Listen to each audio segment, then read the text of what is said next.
भगवद गीता में भगवान श्री कृष्ण कहते हैं, मन का बेचैन होना उसका स्वभाव है।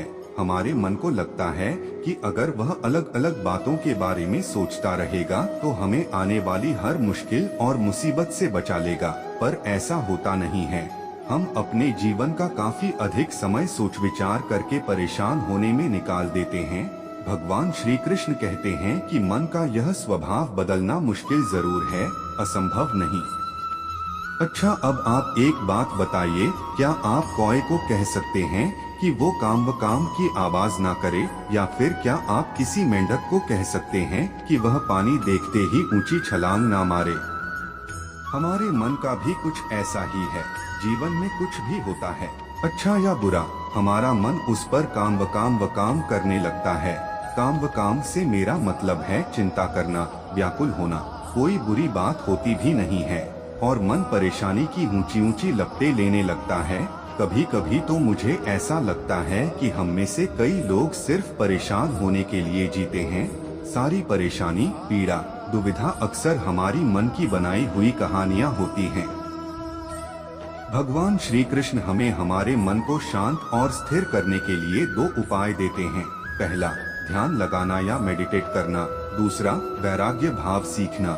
अब ध्यान या मेडिटेशन शब्द सुनते ही आप में से कई लोग कहेंगे कि आप आंख बंद कर सांसें अंदर बाहर नहीं ले सकते। यहाँ हम सब गलती कर बैठते हैं। मेडिटेशन या ध्यान का मतलब सिर्फ आंख बंद कर बैठना नहीं होता।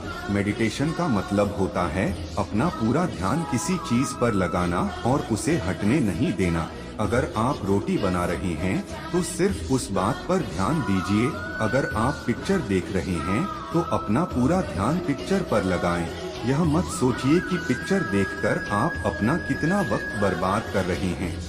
जब आप जीवन के हर छोटे बड़े काम को पूरे ध्यान से करते हैं, तो आपका जीवन ही एक मेडिटेशन बन जाता है। ऐसे जीवन में शांति, स्थिरता, साहस और सफलता का होना अनिवार्य है। वैराग्य भाव दूसरा उपाय। वैराग्य का अर्थ यह नहीं कि आप सब कुछ छोड़कर जंगल में जाकर बैठ जाएं। वैराग्य का सच्चा अर्थ है कि आप जो काम कर रहे हैं उसका क्या नतीजा या रिजल्ट निकलेगा उसकी चिंता ना करें। जैसे अगर आपने कोई इंटरव्यू दिया, आप यह कर सकते हैं कि पूरे मन से तैयारी करें और अपना बेस्ट देकर आ जाएं। वह नौकरी मिलना या ना मिलना आपके हाथ में नहीं है। इस नतीजे के पीछे अलग अलग चीजें हैं जो आपके बिल्कुल कंट्रोल में नहीं।